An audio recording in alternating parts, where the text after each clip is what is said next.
this is cool. Oh, damn. That was close. It did say caution. It did say caution. Hey everyone, and welcome to my London to Brighton follow-up video. I know it's been 5 months since the event and I haven't posted anything, but I have gotten around to doing it now. For those of you that are new here, I actually gave myself 6 weeks to train for the London to Brighton ride, which is 56 miles, and I hadn't ridden a bike for over 20 years. I did this to raise money for the Great Ormond Street Children's Hospital in London. Thank you to everyone that donated, I really do appreciate it. I have a playlist with all of my training videos, you can go check them out, that'll be linked in the description below. Let's get into the video and I'll see you at the end. I hope you enjoy it. So we met up in the morning, jumped on the train and made our way down to, where was it? Clapham Common. We got to the start line, there was a massive queue and it was pretty bad. So how are you feeling about this ride, Millen? I'm excited, I really am. I think it's nice weather. I've got your company, which this is why I've done it. To spend 5+ hours with you riding. Yeah, he's already doing my sculling the whole way here on the train. He didn't stop talking. Want some peace and quiet, so I'm glad when we get on the road. I brought my headphones so I don't have to listen to you whining on the way there.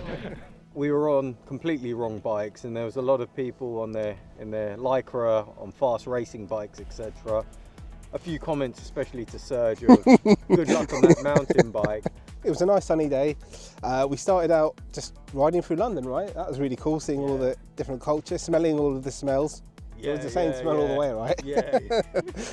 that was cool, like being able to ride through London with all the traffic control in place. That was really nice. I really enjoyed that element. So we're just going past Tooting Common. Still London ways. So far so good. It's only been a couple of miles, but it's nice and chilled. Eventually we hit the countryside.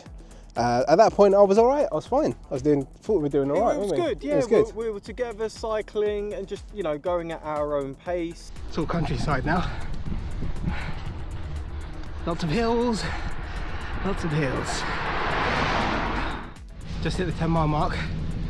So many hills. 45 to go. I really enjoyed going downhill. There's some really cool fun downhill parts, really cool. So nice to go downhill after all of that misery. Oh, it's good, still going. So then, yeah, we reached stop 1. We just stopped for like 10 minutes. Yeah, had some Rice Krispie cakes. Secret Sports Nutrition. What are you on your winning formula? We've only done 70 miles and that's the fourth one. The other one doing my breakfast. Once we did the stop, we moved on to the next section. I did get off the bike a few times and walked because I was feeling it at that point. This hill's crazy. I had to stop and walk for a bit. It goes on forever. So we got to the halfway point. Someone was speaking to Millen. I wasn't sure what it was about. So I spoke to the guy and he said, the roads are going to open up. You can't make it because it's going to be too dangerous and all these A roads and stuff. And I was like, look, I still want to do it.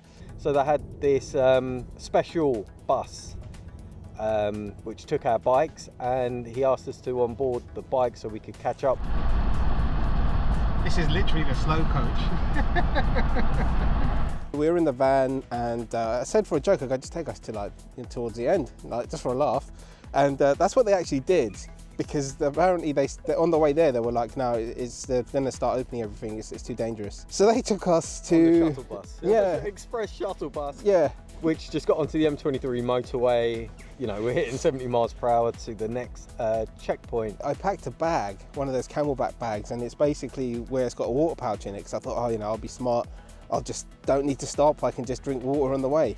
I said to Millen, I was like, oh, feel how heavy this bag is, it's quite heavy. Mate, what is in that? How much do you reckon it weighs? Why didn't you tell me it was this heavy when we were on the train on the way there? It didn't feel heavy. This morning it didn't feel heavy at all, it's just like a bag. This is like... How many kilos do you reckon? Bro, that's easy, 10 to 12 kilos, easy. That is 10. Yeah, look. Jesus, what's wrong with you? You said to pack light. My bag was too heavy. I had camera gear, I had clothes for the night, and I had like, I don't know, it's like 3 or 4 litres of water in that little pouch. We cycled up the last section up to Ditchling Beacon. This is the world famous Ditchling Beacon. Marianne's gonna ride it. I'm getting really bad cramps. I'll give it another go in a sec. I need some more electrolytes, man. Those people falling off their bikes where like their legs and the muscles are just seized. There was a lot of people determined to get to the top of a hill, and this hill the incline on it is insane. But even just cycling up that incline, I had to get off my bike. Yeah, it was pretty intense. And just imagine if we had done the full course, then plus that last incline. While I was going up the Ditchling Beacon, I saw somebody and I was like, I recognise that guy. I tapped him on the shoulder.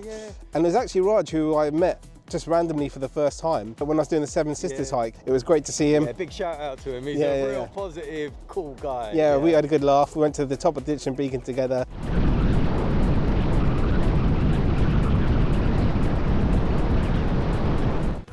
Oh, this is a nice big hill.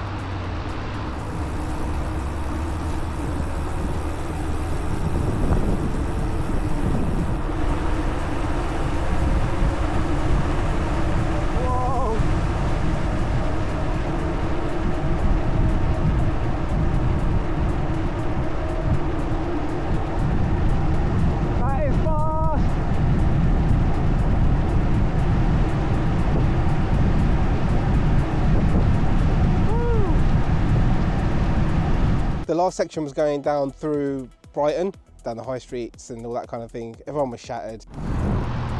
Home stretch. We're so close now, I can smell the sea air. Good? Yeah. That was nice, man. That was so nice. Worth the uphills, man. Trust me. And then we got to the finish line and the lady gave me my medal and I was like, I don't deserve this. And she's like, why not? I said, because I didn't do the whole thing. And she's like, no, it's all right. You deserve it. You finished the race. Thank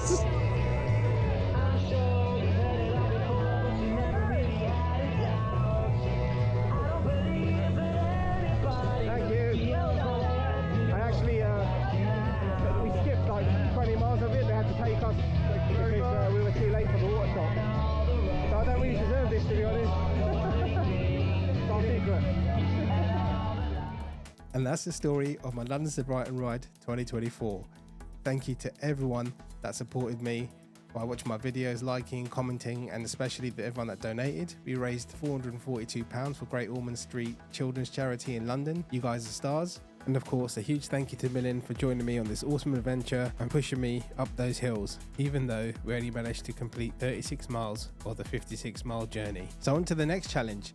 I guess I really should sign up for the London to Brighton Ride in 2025 and try not to make the same mistakes again. If you're new here, consider subscribing if you want to see more content of me doing vlogs, flying my drone and hiking and all kinds of adventures. I'll see you in the next one.